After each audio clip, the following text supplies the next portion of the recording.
That noise is the sound of an updated sim racing system, because sim racing system is now back online and they've got a whole bunch of tracks and cars all running with Assetto Corsa ready to go.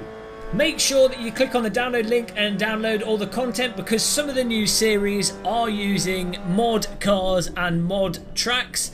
You can grab them in the game by just going on the sim racing system. It's got a little link at the top for each event, what content you need. But there you go, you just grab it, and it's a bit like going back in time to when we used to go on R Factor Central and get the tracks for the events for that. But things have moved on since then. Nonetheless, the only event going at this time was the Mazda race at Nürburgring GP, the Mazda race. the only Mazda race, the famed Mazda race at the Nürburgring GP sprint track. It's the same track or layout that they use for the DTM.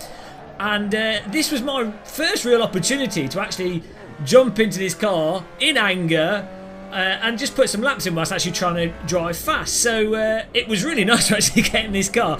I've been away and basically not had much of a chance to play AC or anything in the rig since the last update. It's been a sort of 1 month break from sim racing, and I have to tell you, getting back into things though with the Oculus Rift, and especially with this Mazda in AC, absolutely fantastic. You can see here that we're just finishing off the last lap of qualification.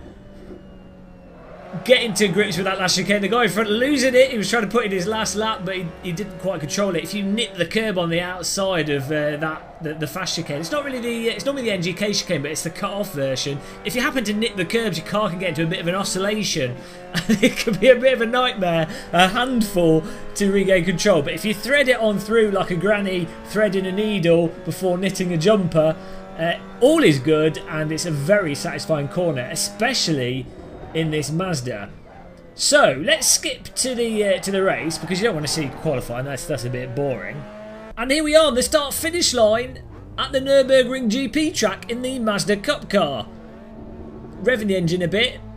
I think we qualified in 4th, which out of 5 drivers isn't particularly a strong performance, but there you go. Sometimes you have to just go with what you're being dealt, and we're going to try and dive bomb up the inside here.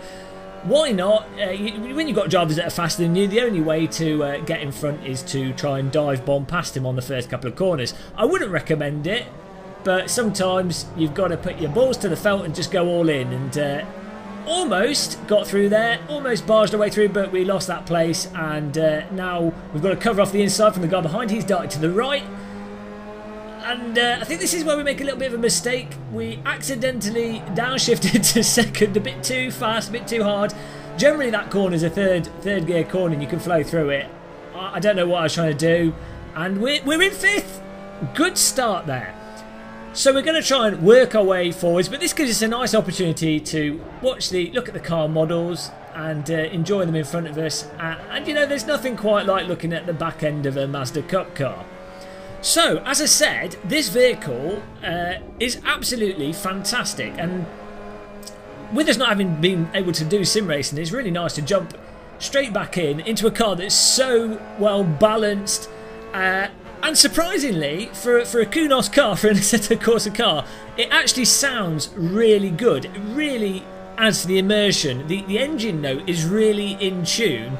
And you especially notice it when you're driving around near the other cars, and it has that sort of almost iRacing quality to the sound, where you can quite easily position where the other vehicles are around you from the noise and how loud the noise is. But then your engine tone as well is also really nice with this vehicle, for you to gauge what RPM you're in, when you need to change gear. It's just satisfied, and to be honest, one of the nicer sounding cars in AC, and I think Kunos are actually making a much bigger effort with the sounds of the cars, with the latest DLC and latest cars that they're doing. In terms of its handling characteristics, throw it into there. In terms of handling characteristics, as I said, it's a really nicely balanced car. Unfortunately, at the start of this race, we do have traction control on, which is a little bit of a cheat, and it does make things somewhat easier to pull back, and it keeps the back end of the car nice and tidy. And we've got the ABS on, which we left on for the whole race. I did turn the traction control off about halfway through the race, and it was actually a lot more fun with it off. But even with the traction control on, What is really noticeable with this car is just how many options it gives you to approach corners, in that you can go in hot and sort of flick it with the steering wheel to get the back out, or counter steer it, try and keep it tidy. You can really balance just under and around the limit using a combination of lift off, oversteer, turn in, or just getting the power on, and it's really fun to nail that and play with it. And this is where this vehicle really shines, and where I think it gives a lot of enjoyment to people that are normally prefer faster race cars, in that you can learn a lot of subtle technique with this and get a lot of enjoyment from just balancing the car through the corners and flowing it nicely. Flowing it nicely, as I say, in our case, chucking it like a baboon falling off a cliff face.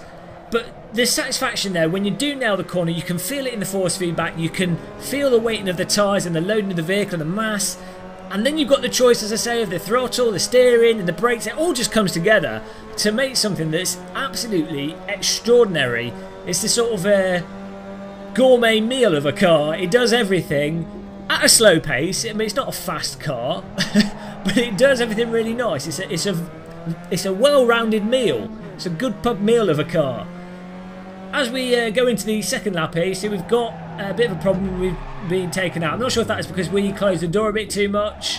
We'll try and rejoin the track here by doing a James Bond 360-degree turn, rear wheel drive into first. It didn't work out. We did get back on the track in front of the guy that took us out though. I'm not sure if that was our fault or their fault. Regardless though, we did keep going.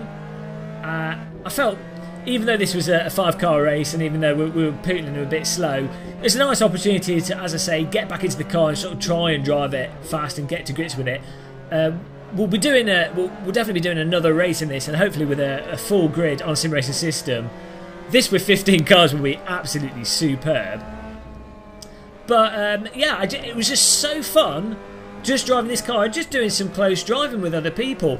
Another thing that was really noticeable is that Kunos have definitely improved the netcode collisions, in that you can have small contacts. Obviously you saw there it spun us around, but I think that was quite a heavy contact, especially the way it clipped the back of a car. It probably would have rotated us in real life. But especially small contacts now are a lot less causing of that sort of domino effect of cars catapulting all over the place. And you'll notice when accidents do happen online in AC now, the actual resulting collisions are not as extreme, and the resulting crashes that occur are far more realistic. Then we're trying to get in the draft of this guy. I think we're trying to do him up the inside. It's a tricky one, the T1 here, but I mean, Nürburgring GP, even the sprint layout is absolutely fantastic. Love the corners in there, the off-camber corners through the arena, and then trying to nip up the inside there. On T1, there's so many angles that you can take the corners on this Nürburgring GP track, and in AC with this vehicle, that's highlighted even more. I think we do get on the back of this guy. I think we do overtake him. I'm not sure whether. I can't remember. It was 10 laps of Mazda brainwashing. So we get through there a bit smoother. We're right on his tail. We're really struggling to get past him. And that's the thing as well with this Mazda. And this happens, although it's a different car from the iRacing Mazda. It's fairly similar, but I think this is a newer version of it. But the general type of racing occurs with this as it does in iRacing, where it's very hard to get past people, and you have to be extremely smooth and really concise about how you attack and where you're going to attack to actually take places. There we go, he makes a mistake, and that gives us a run up the left hand side. Absolutely fantastic. Car as well actually does have a good amount of drafting with it, which makes up for the difficulty somewhat of overtaking, especially on tracks like this Nürburgring GP Sprint. Oh, he's lost it. We got past him and he lost it, and that was it. That was the end of his race. He's gone off to the hospital. So on tracks with the long straights, if you can line yourself up and get in position, especially when there's, say, 12 plus cars racing, you can actually take places by drafting. It makes up for how much of a block the vehicle is, how slow it is at actually accelerating. But I think we're going to end this video around about here, because that was the end of the race. We just kept going. Someone else retired because I think they ran out of fuel. That's not the fastest way to take that corner, but it feels good. Can't wait to do some more racing with this with more people, as I say. Superb car. If you haven't got, I think this is in the Japan pack, this vehicle. If you haven't got it, you need to get it for this car. Absolutely amazing. And sim racing system, hallelujah that it's back. It utterly transforms the Assetto Corsa sim racing system. You can get into a race, people race better, it feels like an event, it feels way more like you've gone to a track to do something, whereas if you join a normal public server, it's not tracking your stats, it's not got much ranking unless it's minnow rating. Most of minnow rating servers, which are really well set up and some of them really well moderated, are basically running GT2 cars all the time with too many laps a lot of the time.